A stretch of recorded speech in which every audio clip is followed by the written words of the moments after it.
Ubuntu is Brazilian, by the way. Wait. Speaking of Ubuntu, let me show you something. Because I only found out about this yesterday, and it's incredible.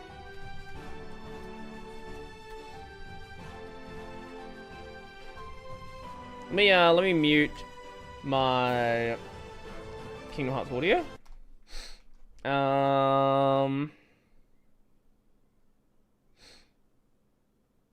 So, back in a really old version of Ubuntu, this video was included with it. Ubuntu told by Nelson Mandela.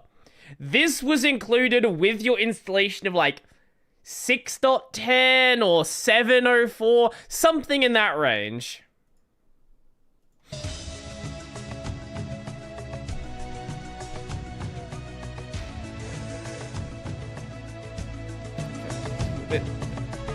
Here we go.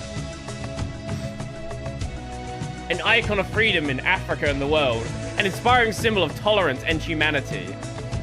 The African tradition of Ubuntu. It is a universal truth. It is a way of life. It underpins the concept of an open society. Many people regard you as a personification of Ubuntu. What do you understand Ubuntu to be? In the old days when we were young, a traveler through a country would stop at a village and he didn't have to ask for food or for water. Once he stops, the people give him food, entertain him. That is one aspect of Ubuntu, but it will have various aspects. Ubuntu, respect, helpfulness, sharing, community, caring, trust, unselfishness. One word can mean so much. This is the spirit of Ubuntu. Ubuntu does not mean that people should not enrich themselves. The question, therefore, is, are you going to do so in order to enable the community around you to be able to improve? These are the important things in life. And if one can do that, we have done something. I'll send the link in a moment. Which will be appreciated. That is Ubuntu. So you might be asking, what in the world does that have to do with Ubuntu?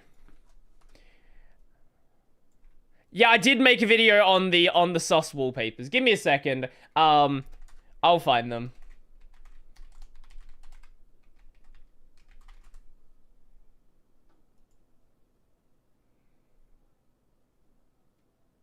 What's one that's fine here that's not going to get me banned? Yeah, this one. This is one of the wallpapers that was included in Warty Warthog. But the reason why it's like that is, do you know where Mark Shuttleworth is from? The CEO the CEO and founder of Canonical. He is South African. Now, he was very, very wealthy long before Canonical ever started. He had an internet, security company, digital cert company. He sold that company for $500 million. Close to $600 million US. From there, founded a venture capital firm. And, after that... See, this is in the year 2000, right? 1995, he already had $600 million.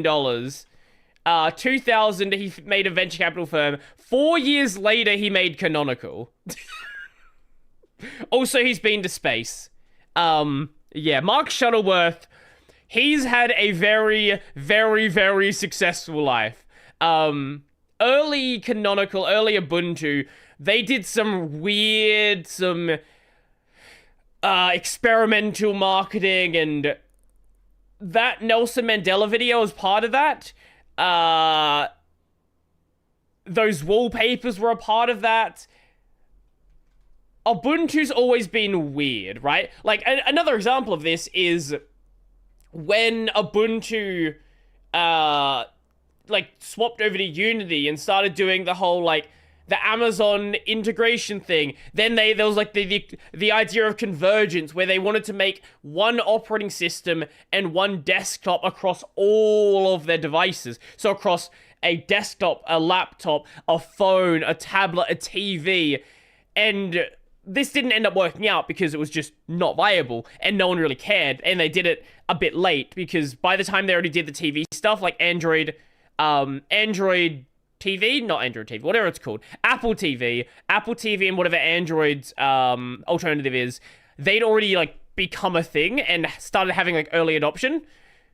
But Ubuntu did live on the mobile on Ubuntu Touch. But Ubuntu Touch is not made by Canonical anymore. It's made by a third-party organization. I don't know who's actually... Give me a second.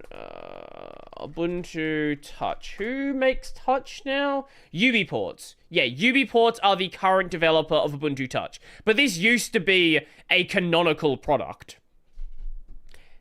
As I said, Canonical's always been like a really weird company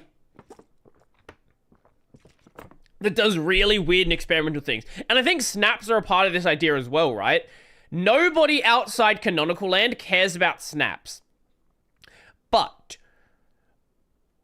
they're gonna do it anyway, because that's what Canonical does. They just do weird things that nobody else cares about.